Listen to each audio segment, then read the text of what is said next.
તો તમને પણ એવું ફીલ થાય છે કે તમારા વાળ પહેલા સ્મૂથ અને સિલ્કી હતા અને હવે ડ્રાય, ડેમેજ, નવો ગ્રોથ એકદમ સ્લો થઈ ગયો છે અને હેરફોલ તો અલગ જ ટ્રેન્ડ છે. પણ પ્રશ્ન એ છે કે શું શેમ્પુ ચેન્જ કરવાથી પ્રોબ્લેમ સોલ્વ થઈ જશે કે પ્રોબ્લેમ અંદર છે?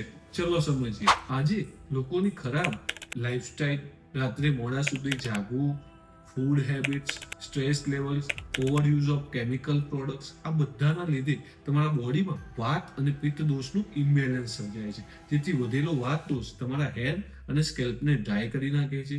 વધેલો પિત્ત દોષ તમારા હેર ફોલિકલ્સને ડેમેજ કરે છે, જેથી ઓવરઓલ તમને હેરફોલ થાય છે. તો આનું સોલ્યુશન શું? ફક્ત ઓઇલ લગાવ? નહીં. Proper diet, proper sleep, stress control, scalp nourishment with Ayurvedic hair oil અને ઇન્ટરનલ રસાયણ સપોર્ટથી આ પ્રોબ્લેમ સોલ્વ થઈ શકે છે.